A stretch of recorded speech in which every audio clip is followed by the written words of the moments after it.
அனைத்து நல்லுள்ளங்களுக்கும் வணக்கம். நான் உங்கள் ரவிக்குமார். தொடர்ந்து நம்ம யுத்த களத்தில் அடுத்தடுத்த அப்டேட்டை பார்த்துட்ருக்கோம்.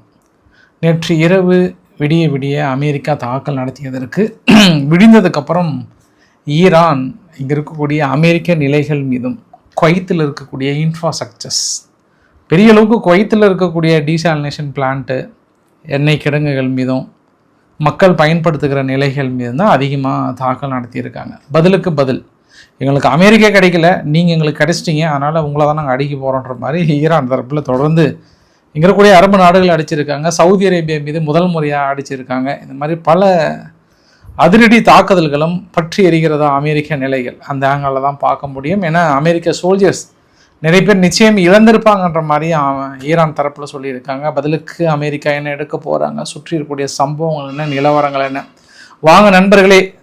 அரபு நாடுகளே பதற்றத்தில் உறைந்து விட்டது. இனி என்ன நடக்கப் போகிறது என்ற அச்சத்தில் இருக்கிறது. நம்ம அரபு நாடுகளுக்குள்ளே போகலாம். நம்ம பதிவுக்குள்ளே போகிறதுக்கு முன்பு நீங்கள் நம்ம சேனலை சப்ஸ்கிரைப் பண்ணிட்டு வாங்க. மறக்காம பெல் பட்டன் கிளிக் பண்ணி ஆல் ஆப்ஷன்ஸ் கொடுங்க. வீடியோ கொடுக்கலாம்.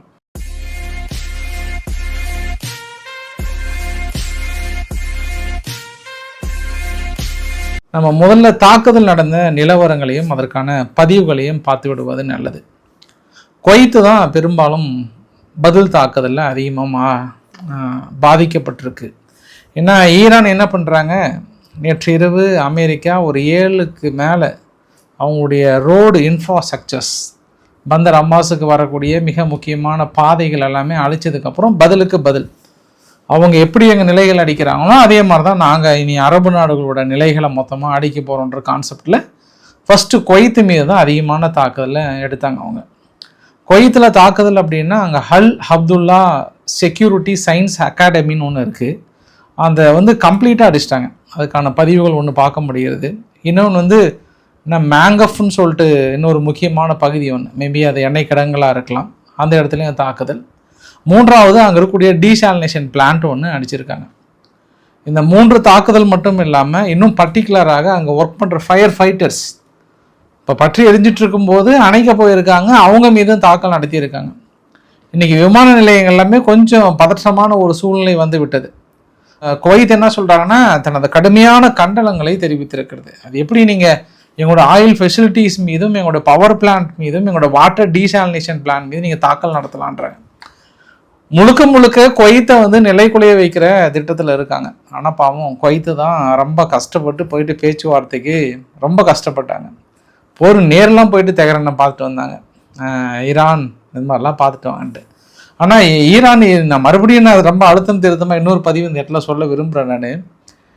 நான் பெரும்பாலும் அமெரிக்காவுடைய போர் விமானங்கள் இங்கேருந்து எடுத்து தாக்கல் நடத்துகிறாங்களான்னா இல்லை, எல்லாமே இன்றைக்கி காலையில் இப்போ மதியம் இப்போ வரும்போது கூட பார்த்தீங்கன்னா யூகேலேருந்து இருக்கக்கூடிய பேஸ் தான் அதிகமான அளவுக்கு பயன்படுத்தியிருக்காங்கன்றதும் ஒரு கூடுதல் தகவலாக சொல்ல முடியும் நம்ம.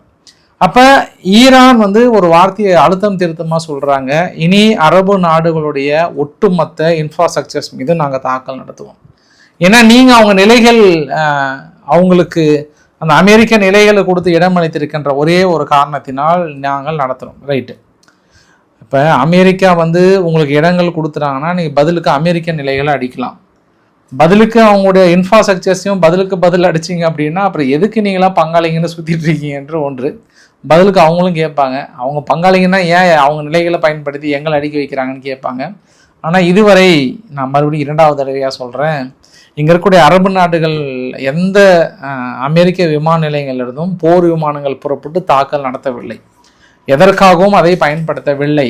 நான் மறுபடியும் 2வது தடவையும் சொல்கிறேன். நான் இன்னொரு பாயிண்ட் ஆஃப் வியூவில் என்னன்னா, நம்ம ஏற்கனவே 2வது தடவை முதல் தடவை யுத்தம் ஸ்டார்ட் பண்ணும்போதே இந்த வரைபடத்தை உங்ககிட்ட ஷேர் பண்ணேன், அதை ரிமைண்டர் பண்ணுங்கள்.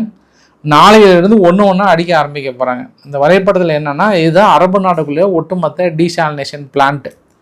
அங்கே 1ன்னு இருக்குது பார்த்தீங்களா, ரியாத், அங்கே சவுதி அரேபியாவுக்கு வரக்கூடிய மிக முக்கியமான பாதை. 3ன்னு இருக்குது பார்த்தீங்களா, அஸ்ஸோர் 1, இன்னொன்று சபையா. இது 2 மிக முக்கியமான டீசாலினேஷன் பிளான்ட்டு. இதில் அஸ்ஸோர் பகுதியை தான் பாதிக்கப்பட்டிருப்பதாக குவைத் இன்றைக்கி சொல்லியிருக்காங்க. அப்படியே கொஞ்சம் கீழே வந்தோம் அப்படின்னா பஹ்ரைனில் 2 டீசாலினேஷன் பிளான்ட் இருக்குது. ஒன்று அல்தர், இன்னொன்று சித்ரா அப்படின்னு சொல்லிட்டு இருக்கு. அது கீழே யூஏஇ வந்தோம் அப்படின்னா யூஏஇயில் 2 இருக்குது. ஒன்று வந்து அல் மிர்ஃபா, இன்னொன்று வந்து அல் தனான்னு சொல்லிட்டு.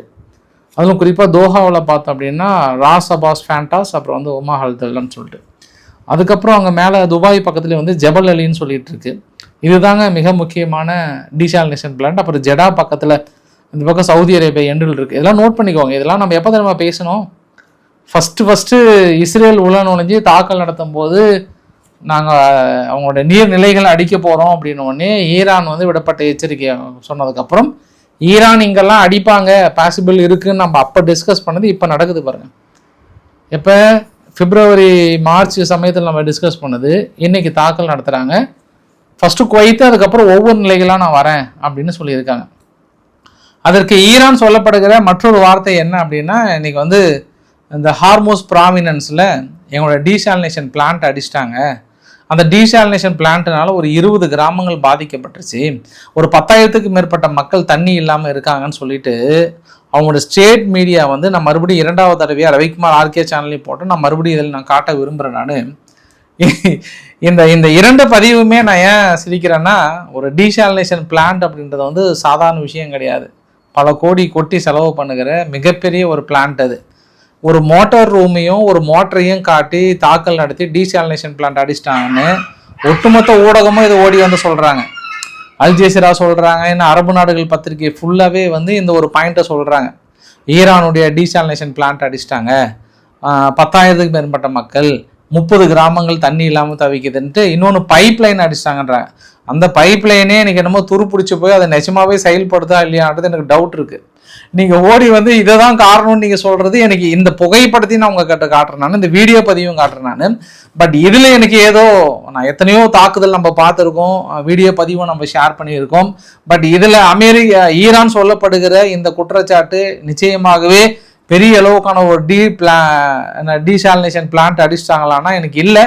இருந்தாலும் நீங்கள் அந்த பதிவுகளை பாருங்கள். இதை நான் முழுக்க நான் மறுக்கிறேன். ஒன்று. 2வது விஷயம் கூட, அந்த பாதைகள் எல்லாமே தாக்கல் நடத்தும் போது கூட நீங்கள் மறு பாதையை உருவாக்குறீங்க உடனே.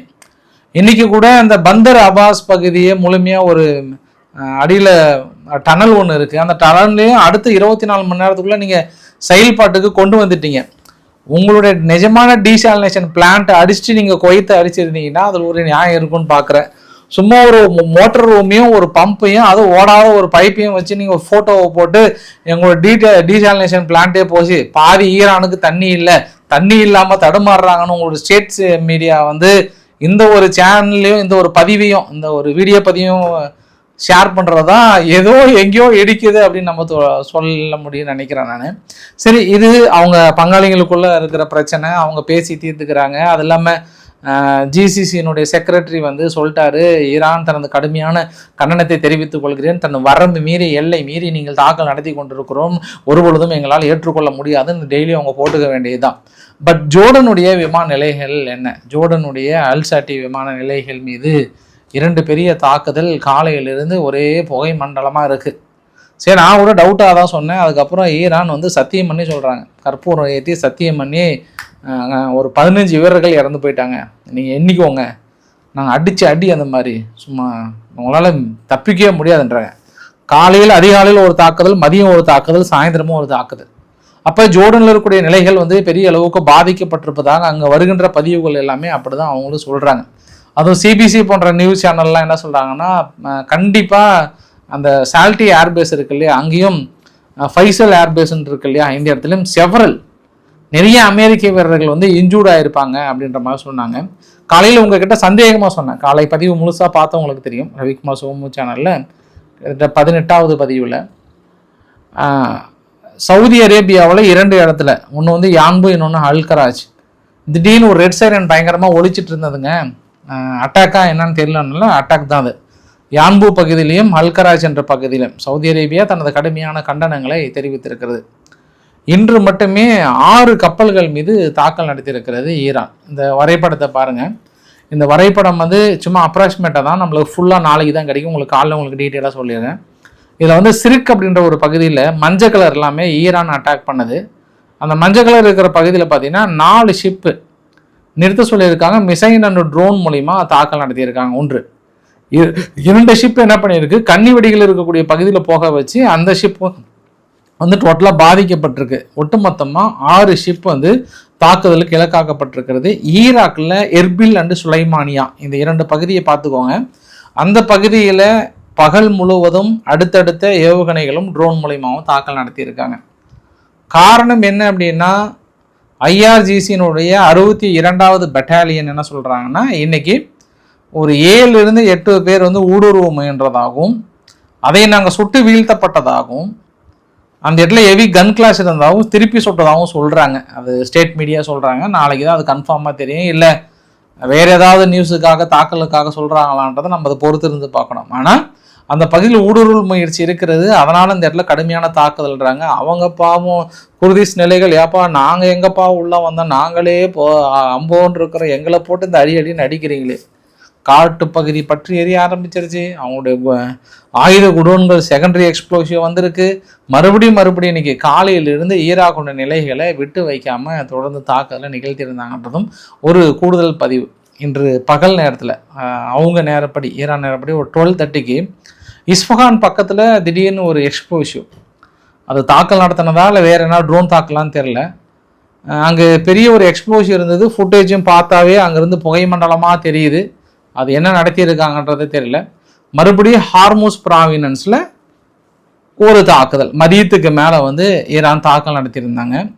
தொடர்ந்து இந்த தாக்குதலால் என்னாச்சுன்னா, வெஹிக்கிள் எல்லாமே அங்கங்கே மாற்றுப்பாதை ஏற்பாடு பண்ணியிருந்தா கூட ஃபுல்லாக அவங்களால பாதையை கொண்டு வர முடியலன்றதையும், தொடர்ந்து பந்தர் அப்பாஸ் பகுதியை வந்து கிட்டத்தட்ட துண்டிக்கப்பட வேண்டிய ஒரு சூழ்நிலை, தொடர்ந்து முன்னேற முடியலன்னுட்டு அங்கே இருக்கக்கூடிய லோக்கல் அங்கே ஏரியாவை ஒர்க் பண்ணுறவரே வந்து இந்த வீடியோ பதிவை வந்து ஷேர் பண்ணியிருக்காங்க. பெரும்பாலான பாதைகள் அடைக்கப்பட்டிருக்கிறது. மாற்று வழிபாதை சரி பண்ணால் கூட அந்த பர்டிகுலர் பிளேஸை வந்து ரீச் பண்ண முடியல அப்படின்றதையும் வந்து சொல்லியிருக்கிறாங்க. இது அங்கே சுற்றி இருக்கக்கூடிய நிலைகளும் கூட. சவுதி அரேபியா மீது தாக்கல் நடத்தினதுக்கப்புறம் இன்றைக்கி வந்து அமெரிக்கா ஒரு வார்த்தை சொல்கிறாங்க, இன்க்ளூடிங் துபாய் விமான நிலையங்கள், அப்புறம் மற்ற அரபு நாடுகளுடைய குவைத்தில் இருக்கக்கூடிய விமான நிலையங்கள், இல்லை கத்தார், எல்லாத்தையும் சேர்த்து தான் சொல்கிறேன் நான். எல்லா விமான நிலையங்களும் இன்று இரவு மக்களை வந்து வெளியேற்ற சொல்லிவிடுங்க.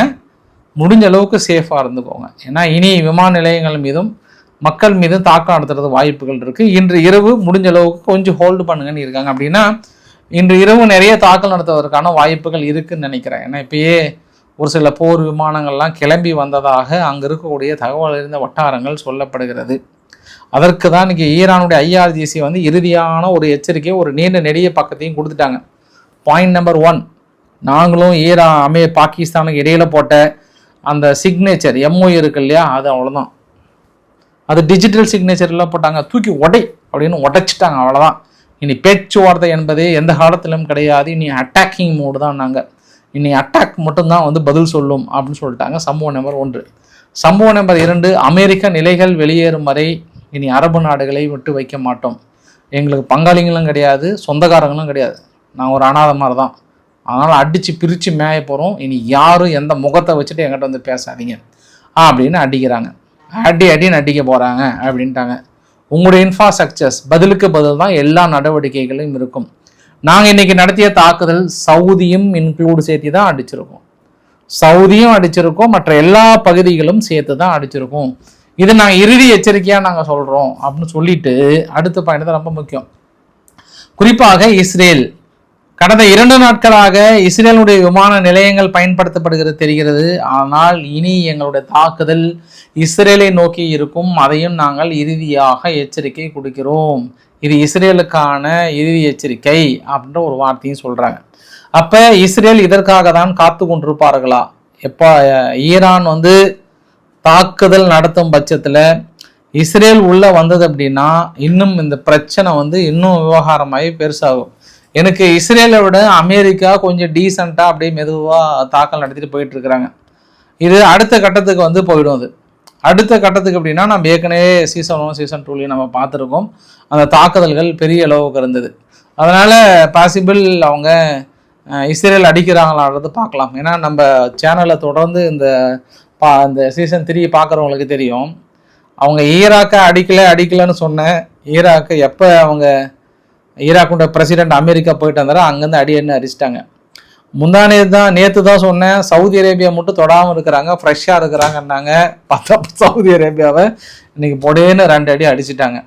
இப்போ அடுத்து என்னுடைய 3வது வார்த்தை இஸ்ரேலுக்கு எச்சரிக்கை கொடுத்துருக்காங்க. பாசிபிள் இஸ்ரேல் மீதும் தாக்கல் நடத்துறதுக்கான வாய்ப்புகள் இருக்குது. ஏன்னா இஸ்ரேலினுடைய முழு விமான நிலையங்களும் ஈரானுக்கு எதிரான தாக்கல் நடத்துவதற்கான கிட்டத்தட்ட ஒப்புதல் கொடுக்கப்பட்டிருப்பதா சொல்கிறாங்க. அதே சமயத்தில் இஸ்ரேல் இன்னைக்கு என்ன பண்ணியிருக்காங்க, காசாவில் ஹல் நசர்ன்னு சொல்லிட்டு ஒரு முக்கிய பகுதியில் ஒரு அப்பார்ட்மெண்ட் மீது தாக்கல் நடத்தப்பட்டிருக்கிறாங்க. கிட்டத்தட்ட 4 பேர் மேலே இருந்து போனதாகவும் சொல்கிறாங்க.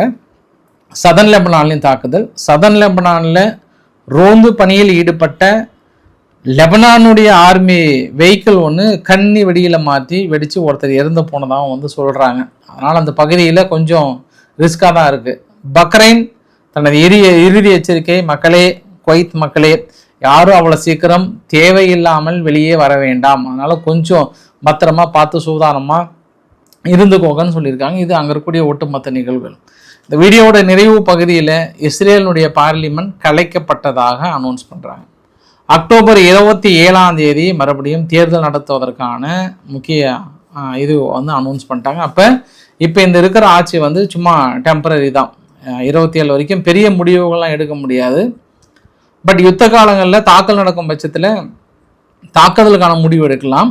மற்றபடி இந்த வேறு ஏதாவது ஒப்புதல் கொடுக்குறதோ மீதிலாம் பெருசாக இருக்காது. அவங்க தான் ஆட்சி கலைச்சிட்டாங்க. கிட்டத்தட்ட அவங்க தேர்தல் ஆணையத்துக்கு கொடுத்த மாதிரி தான். இனி ஜூலையா, ஆகஸ்ட், செப்டம்பர், அக்டோபர், இன்னும் 2 மாதம் தான் இருக்குது. தேர்தல் ஆணையத்துடைய கட்டுப்பாட்டுக்கு போயிடுச்சு. தேர்தல் ஆணைய கட்டுப்பாட்டுக்கு போகும்போது இடைக்கால அரசுக்கு எல்லாரும் இணைந்து ஒரு பர்மிஷன் கொடுத்தா மட்டும்தான் இனி ஈரான் மீது தாக்கல் நடத்துறதோ மற்றதுக்கோ முடிவு எடுக்க முடியும். அதை எப்படி எடுக்க போகிறாங்கன்னு தெரியல. இப்போதைக்கு இஸ்ரேல் பார்லிமெண்ட் கலைக்கப்பட்டதாக அனௌன்ஸ் பண்ணிட்டாங்க. ஒரு 24 மணி நேரம் நீண்ட நெடிய பேச்சுவார்த்தை நடந்தது. அதுவுமே கூடுதல் தகவல்.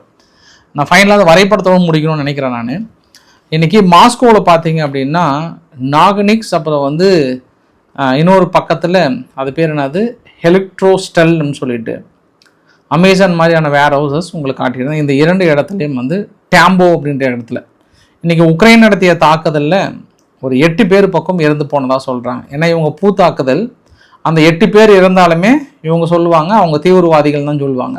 யார், இஸ்ரேல் தரப்பில். அவங்க நடத்தினா இவங்க மட்டும் பொதுமக்களாக இருப்பாங்க. அதையும் நான் குறிப்பிட்டு சொல்கிறேன். பதிலுக்கு உக்ரைன் என்ன பண்ணுறாங்க, அந்த மிலிட்ரியுடைய இன்ஃப்ராஸ்ட்ரக்சர்ஸ் 13 வெசல்ஸ் பக்கம் அடிச்சிருக்காங்க. அந்த மஞ்சள் கலர் எல்லாமே உக்ரைன் நடத்திய தாக்குதல். ரஷ்யா என்ன பண்ணியிருக்காங்க, ஒடிசா போர்ட்டையும் இன்னொரு பக்கத்தில் இருக்கிற போர்ட்டை அடித்தாங்க. ஆனால் இன்றைக்கி உக்ரைனுக்குள்ளார 3 அட்டாக் பண்ணியிருக்கிறாங்க. அதை இவங்க மறைச்சி போட்டிருக்கிறாங்க. இன்று உக்ரைன் கியூவுக்குள்ளாரையும் மற்ற பகுதியிலும் 3 அட்டாக் பண்ணியிருக்கிறாங்க. பட் இந்த வரைபடத்தில் அவங்க மென்ஷன் பண்ணலன்றதும் ஒரு கூடுதல் தகவலாக சொல்ல முடியும் நம்ம. ஸோ இன்றைக்கு ஓரளவுக்கான தகவலை கவர் பண்ணுறேன்னு நினைக்கிறேன். பிடிச்சிருந்தால் லைக் பண்ணுங்கள், ஃப்ரெண்ட்ஸுக்கு ஷேர் பண்ணுங்கள், சப்ஸ்கிரைப் பண்ணுங்கள். ரவிக்குமார் சோமு சேனல். நன்றி, வணக்கம்.